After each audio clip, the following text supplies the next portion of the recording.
नमस्कार। आज के इस वीडियो में हम अर्नड लीव सैलरी अर्जित अवकाश वेतन के टैक्सेबल पार्ट को किस प्रकार से कैलकुलेट किया जाता है इसके बारे में जानेंगे। तो सबसे पहले अर्नड लीव सैलरी होती क्या है। ठीक है, तो अर्नड लीव सैलरी का कॉन्सेप्ट मैं आपको बता दूं पहले कि एक विशेष प्रकार का अवकाश होता है। ठीक है, कोई भी यदि सेवा में होता है, चाहे वो निजी क्षेत्र हो, चाहे सरकारी क्षेत्र हो, या अन्य किसी भी प्रकार का कोई क्षेत्र हो, पीएसयूज टाइप का, सेमी गवर्नमेंट टाइप का, तो वहाँ पे क्या होता है, कई प्रकार के अवकाश दे होते हैं। जैसे कि एक राज्य सरकार के जो कर्मचारी अधिकारी होते हैं उन्हें आकस्मिक अवकाश होता है, HPL होता है, हाफ पे लीव होता है, एक होता है PL होता है, प्रिविलेज लीव, है ना। तो इस तरीके की बहुत सारी लीव्स होती हैं।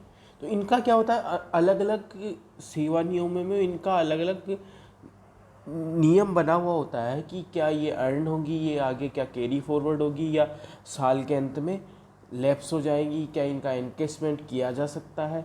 इस प्रकार के नियम बनाए हुए होते हैं। तो ये निजी क्षेत्र में भी होता है, सरकारी क्षेत्र में भी होता है।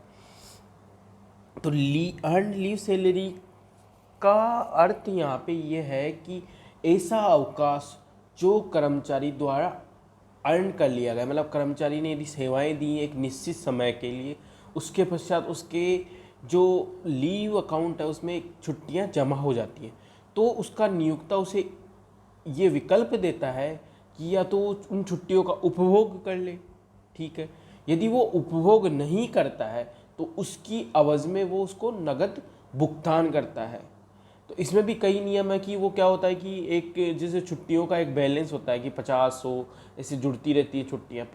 जैसे एक राज्य कर्मचारी के, है ना, जो राज्य कर्मचारी होता है उसके नॉर्मली 30 उपार्जित अवकाश, अर्जित अवकाश जुड़ते हैं। ठीक है, शिक्षा विभाग में होता है उसके 15 जुड़ते हैं। तो उस प्रकार से वो क्या होता है, अब इसमें एक नियम ये है कि सरकार ने सरेंडर का एक नियम बना रखा है, जैसे राज्य सरकार ने, कि वो 15 का मतलब एनकेसमेंट कर सकता है, 15 को सरेंडर करके उनका भुगतान ले सकता है। तो ऐसे भुगतान को अपन क्या बोलेंगे, सेवा के दौरान इसका एनकेसमेंट होता है। तो इसको सेवा के दौरान, और ये सेवा के दौरान एनकेसमेंट होता है वो क्या होता है, फुल्ली टैक्सेबल होगा, चाहे सरकारी कर्मचारी हो, चाहे निजी क्षेत्र का कोई कर्मचारी हो। ठीक है, अब अर्न लीव सैलरी का मतलब आ गया कि उसके अकाउंट में सैलरी जुड़ती जाती है। यदि वो सैलरी का उपभोग नहीं करता तो उसके एवज में क्या करता है उसका नियोक्ता, उसको नगद भुगतान करता है। अब ये क्या होता है कि एक लीव एनकेसमेंट आता है। ये तो एक तो सरेंडर वाला तो हो गया सेवा के दौरान, तो ये तो फुल्ली टैक्सेबल है, तो इसमें कैलकुलेशन वाली कोई दिक्कत ही नहीं है। ठीक है, अब इसमें आता है leave encashment at the retirement या एट रिट्रेचमेंट, टर्मिनेशन, डिसमिसल, कोई भी कारण हो सकता है। ठीक है, तो यहाँ पे सबसे मेन ये पॉइंट ध्यान रखने वाला है कि एक सरकारी कर्मचारी होता है ना, वो जब नौकरी लगता है और वो एक लंबी सेवा अवधि पूरी करने के पश्चात ही रिटायर होता है, तो उस केस में उसके लीव एनकेसमेंट का एक ही बार भुगतान होता है। परंतु अपनी जो सलेबस है उसमें क्या होता है कि एक निजी क्षेत्र का यदि कर्मचारी है, उसने किसी कंपनी में 5 साल जॉब कर लिया और वो कंपनी चेंज करता है, तो ऐसी कंडीशन में क्या होगा, उसके 5 साल की अर्न लीव सैलरी का पेमेंट होगा। तो वो एक ही समय क्या करता है, अर्न लीव सैलरी ले लेता है, ग्रेजुटी भी ले लेता है, और सेकेंड टाइम वो सैलरी भी लेता रहता है। तो इस प्रकार की सारी पॉइंट एक ही क्वेश्चन में आ जाते हैं। ठीक है, अब यहाँ पे अर्न लीव सैलरी का समझ में आ गया कि यदि कोई कर्मचारी को किसी प्रकार की विशेष लीव दी जाती है जो कि उसके अकाउंट में जुड़ती रहती है, और वो यदि उसका उपभोग नहीं करता तो उसको सेवा काल के अंत में या सेवा काल के दौरान एनकेसमेंट करने का विकल्प दिया जाता है। तो सेवा काल के दौरान यदि वह एनकेसमेंट करता है तो वो पूर्णतः कर योग्य होगी, और सेवा काल के अंत के अंत में करता है, तो उसका कैलकुलेशन किस प्रकार से किया जा सकता है उसके बारे में अध्ययन करेंगे। कर्मचारी को सेवाकाल के दौरान सेवा शर्तों के अधीन विभिन्न प्रकार के अवकाश प्रदान किए जाते हैं। ये अवकाश या तो कर्मचारी द्वारा उपभोग किए जाते हैं या सेवा शर्तों के अनुसार उपभोग नहीं किए गए अवकाश या तो समाप्त हो जाते हैं या उनके स्थान पर अर्जित अवकाश अवधि में जोड़ दिए जाते हैं या इनके स्थान पर नगद राशि प्राप्त की जा सकती। इस प्रकार के अर्जित अवकाशों का नकदीकरण सेवाकाल के दौरान अथवा सेवानिवृत्ति या मृत्यु पर किया जा सकता है। तो यहाँ पे अर्न लीव सैलरी का जो टैक्सेबल पार्ट कैलकुलेट कैसे करते हैं वो इनकम टैक्स एक्ट 1961 में और वित्तीय नियमों में, वित्तीय अधिनियम जो पारित होते हैं उनके अकॉर्डिंग होगा। लेकिन यहाँ पे जो अर्न लीव सैलरी का जो कॉन्सेप्ट है वो क्या होगा, सेवा जो भी उसके नियोक्ता द्वारा सेवा शर्तें होती हैं उसके अकॉर्डिंग वो अर्न करेगा। ठीक है, पहला आता है अर्जित अवकाश वेतन से संबंधित आयकर अधिनियम के प्रावधान निम्न अनुसार है। सेवा काल के दौरान प्राप्त अवकाश वेतन, सेवा काल के दौरान प्राप्त किया गया अर्जित अवकाश का वेतन सभी प्रकार के कर्मचारियों के लिए पूर्णतः कर योग्य है, चाहे कर्मचारी सरकारी हो चाहे गैर सरकारी, मतलब या तो गवर्नमेंट सेक्टर में हो या नॉन गवर्नमेंट में, सभी के लिए सेवा काल के दौरान क्या होगा, टैक्सेबल होगा। इसमें क्या होता है कि सेवा नियमों में निजी क्षेत्र में भी ऐसा होता है कि वो एक लिमिट तक की या पूरी अवकाशों का एनकेसमेंट कर सकता है। जैसे हम राज्य कर्मचारियों के लिए क्या होता है कि वो 15 पीएल को सरेंडर करके उनका 15 दिन का वेतन उठा सकते हैं, तो वो वेतन क्या होगा, फुल्ली टैक्सेबल होगा, पूर्णतः कर योग्य होगा। सेकंड कंडीशन आती है अपने पास, ये तो आ गया सेवा काल के दौरान, तो सेवा काल वाली ये कंडीशन आती है क्वेश्चन में, तो उसमें क्या होगा, फुल का फुल क्या कर लेंगे अपन कैलकुलेशन में ले लेंगे, फुल का फुल क्या है, टैक्सेबल है। सेकंड कंडीशन आती है सेवानिवृत्ति पर प्राप्त अवकाश वेतन। इस दशा में प्राप्त अवकाश वेतन संबंधित नियम निम्नलिखित है। ठीक है, पहला, अब यहाँ पे दो तरीके का कंडीशन है, एक सरकारी कर्मचारी और एक गैर सरकारी।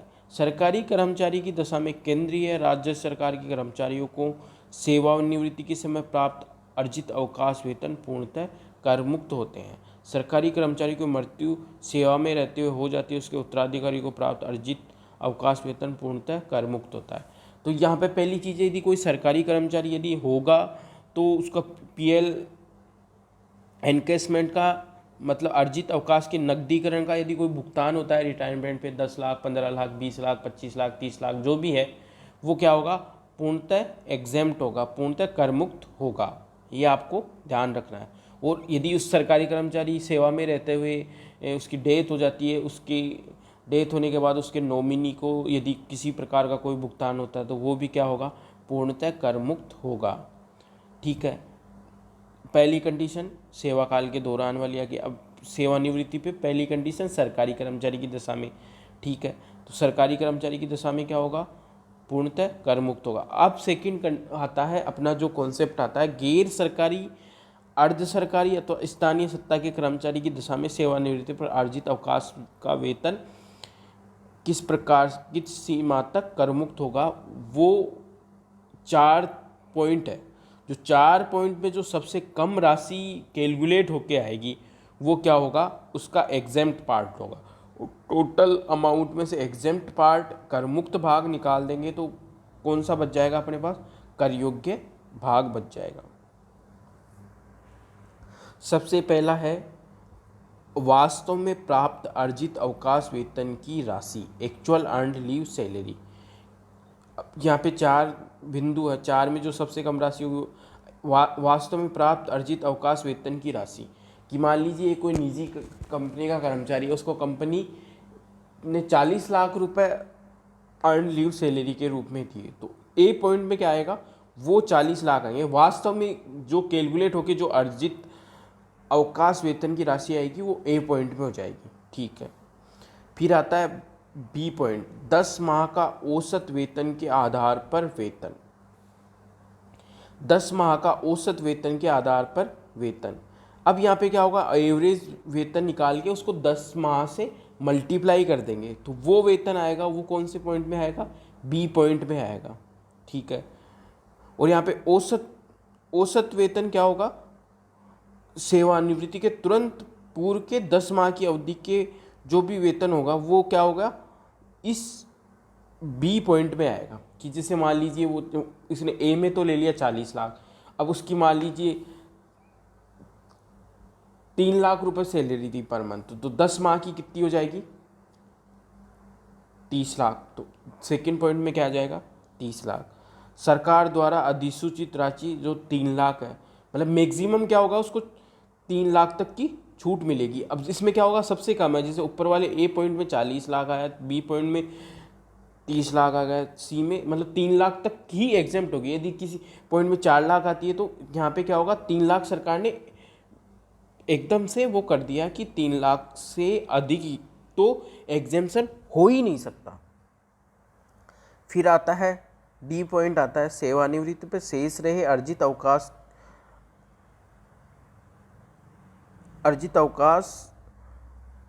की अवधि का औसत वेतन के आधार पर वेतन।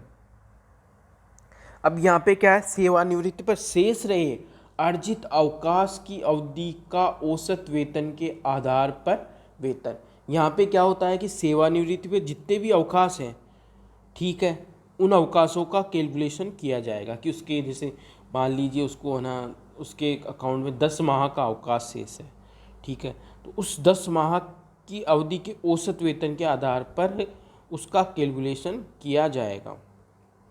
अब यहाँ पे ध्यान देने वाली बात है कि जो डी पॉइंट में अर्जित अवकाश अवधि का निर्धारण करेंगे, उसमें कर्मचारी को 1 वर्ष में 30 दिन से अधिक का अवकाश मिलता है, तो अधिकतम 1 वर्ष में 30 दिन का अवकाश मानते हुए ही अर्जित अवकाश की गणना करेंगे और उसके आधार पर औसत वेतन की गणना करेंगे। अब यहाँ पे ये जो 4 पॉइंट है, इसमें से कई की चीज़ें क्या है कि कैलकुलेट करनी पड़ती है कि औसत वेतन किस प्रकार से निकालना है, अर्जित अवकाश की अवधि किस प्रकार से निकालनी है, तो उसके बारे में ये 4 पॉइंट है। औसत वेतन की गणना सेवानिवृत्ति के तुरंत पूर्व के 10 माह की अवधि के प्राप्त या प्राप्य वेतन के आधार पर की जाएगी। कि मान लीजिए उसको वेतन अभी तक प्राप्त नहीं हुआ किसी कारणवश, तो भी क्या किया जाएगा, 10 माह के जो भी रिसीवेबल वेतन है उसके आधार पर इसका कैलकुलेशन किया जाएगा। दूसरा, वेतन में मूल वेतन, महंगाई भत्ता तथा कमीशन। अब यहाँ पे है, वेतन का हमेशा आपको ध्यान रखना है कि वेतन में मूल वेतन और कमीशन को शामिल किया जाएगा। और यदि महंगाई भत्ते को रिटायरल बेनिफिट्स के लिए वेतन माना जाता है तो उसको कैलकुलेशन में लेंगे। यहाँ पे सबसे महत्वपूर्ण चीज़ है, ये हर, जैसे किसी भी प्रकार का कोई कैलकुलेशन करते हैं अपन, HRA का कैलकुलेशन हुआ, टैक्सेबल HRA का, ग्रेजुटी का, और भी जैसे VF फंड का, तो इनमें ये वेतन की जो डेफिनेशन है वो क्या होगी, उसका कैलकुलेशन किस प्रकार से होगा, ये महत्वपूर्ण है। तो वेतन में मूल वेतन, यदि कमीशन है तो कमीशन, दोनों इंक्लूड होंगे। और यदि उस क्वेश्चन में लिखा हुआ है कि ये सेवानिवृत्ति परिलाभों के लिए माना जाता है तो महंगाई भत्ते को भी कैलकुलेशन में लेंगे। और सरकारी कर्मचारी की दशा में वेतन और महंगाई भत्ते को आवश्यक रूप से लेते हैं, क्योंकि ये सेवानिवृत्त लाभों में वेतन माना जाता है। ठीक है। थर्ड पॉइंट है, यदि कर्मचारी को पूर्व में अन्य किसी नियोक्ता के यहाँ से अर्जित अवकाश वेतन मिला है या कोई राशि करमुक्त मिली है तो ऐसी पूर्व में प्राप्त करमुक्ति की राशि को 3 लाख की अधिकतम राशि में से कम कर दिया जाएगा। कि कई बार क्या हो जाता है, वैसे इस प्रकार के क्वेश्चन कम ही आते हैं, लेकिन कई बार क्या होता है कि सेम फाइनेंशियल ईयर में क्या होता है कि 2 नियोक्ताओं से भुगतान प्राप्त होता है, तो ये 3 लाख की सीमा उस दोनों को प्लस करके ही कैलकुलेट की जाएगी। यदि गत वर्ष में कर्मचारी को एक से अधिक नियोक्ता के यहाँ अर्जित अवकाश वेतन की प्राप्ति होती है तो कुल मिलाकर 3 लाख की अधिकतम सीमा लागू होगी। अर्जित अवकाश वेतन जिस वर्ष में वास्तव में प्राप्त होता है उसी वर्ष में कर योग्य होगा। कई बार क्या होता है, ड्यू पहले हो जाता है, किसी कारणवश यदि भुगतान नहीं हो पाता है तो ये जो वास्तव में प्राप्त होता है उसी वर्ष में क्या माना जाएगा, उसको कर योग्य माना जाएगा। कि जैसे कोई कर्मचारी 2019 में रिटायर हो गया और उसको लीव एनकेसमेंट का पेमेंट किसी कारणवश 1 साल बाद में हो रहा है, तो जिस साल में उसको भुगतान होगा उस साल में कर योग्य माना जाएगा। सेवा की अवधि को पूर्ण वर्षों में ही लिया जाएगा, वर्ष के भाग को छोड़ दिया जाएगा। जैसे कर्मचारी ने 15 वर्ष 10 माह की नौकरी की है तो सेवावधि क्या मानी जाएगी, 15 वर्ष मानी जाएगी। ये अलग अलग कॉन्सेप्ट में अलग अलग होता है, जैसे ग्रेजुटी में अलग होगा कि ये सेवावधि का। तो यहाँ पे क्या होगा, अपने को ध्यान रखना कि लीव एनकेसमेंट में क्या होगा, जो वर्ष के अतिरिक्त माह हैं उनको क्या करेंगे अपन सेवावधि में कैलकुलेट नहीं करेंगे। तो इस प्रकार से ये 4 बिंदु इससे क्या करेंगे अपन, जो इन 4 बिंदुओं से जो भी राशि आएगी, जो भी न्यूनतम राशि आएगी वो क्या होगी, कर मुक्त होगी। और टोटल जो राशि है लीव सैलरी की उसमें से ये मिनिमम जो राशि आएगी यहाँ पे कर मुक्त राशि उसको लेस कर देंगे तो क्या होगा, कर योग्य राशि आ जाएगी।